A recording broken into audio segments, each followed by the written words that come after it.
आज का वचन पवित्र बाइबल यूहन्ना के किताब 16 का 33 में लिखता है कि मैंने ये बातें तुझसे इसलिए कही है कि तुझे मुझ में शांति मिले। इस संसार में तुम्हें कलेश होता तो है, परंतु ढाढ़स बांधो, इस संसार को मैंने जीत लिया है।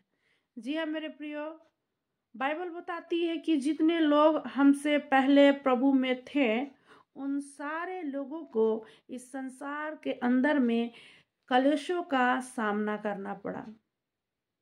कलेश में रहने के बावजूद भी वे लोग परमेश्वर के प्रेम में बने रहे।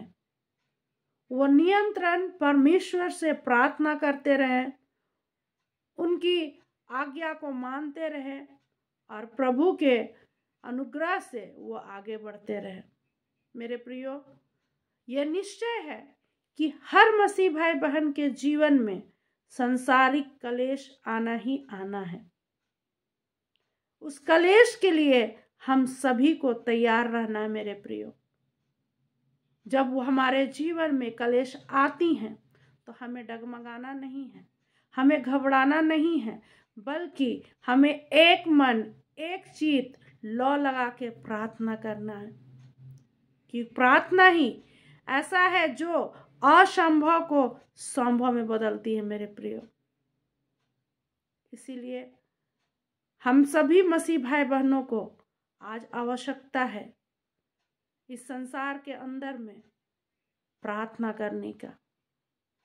हम प्रार्थना में मजबूत हैं और विश्वास में बने रहें तो परमेश्वर का प्रेम से इस संसार का कोई भी कलेश हम सभी मसीह भाई बहनों को अलग नहीं कर सकता है मेरे प्रियो।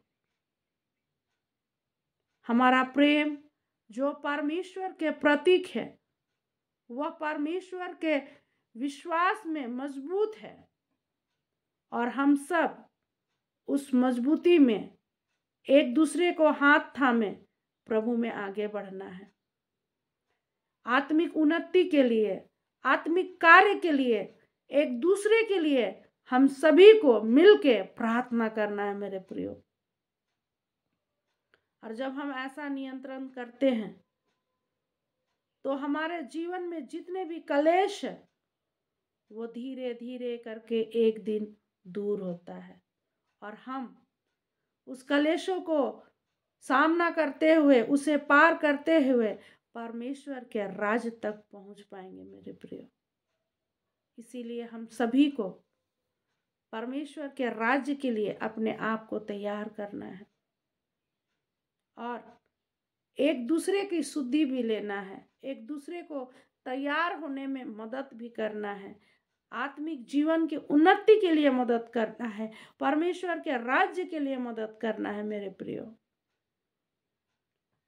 आज मैं विश्वास करती हूँ कि इस वीडियो को जितने लोग देख रहे होंगे आज प्रभु उनके जीवन में बहुत ताय से आशीष दे रही है।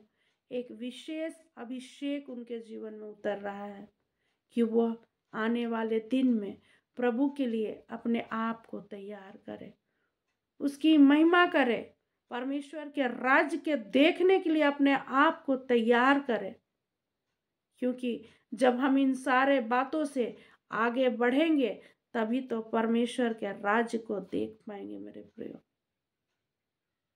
इसीलिए मैं निवेदन करती हूँ, चाहे जीवन में जैसी भी परिस्थितियां क्यों ना आए, प्रभु में बना रहना है, प्रभु की महिमा करना है और एक दूसरे में हम सभी को हाथ में हाथ पकड़ के प्रभु में आगे बढ़ना है। इन सारे बातों से प्रभु आपको आशीष दे। आमीन।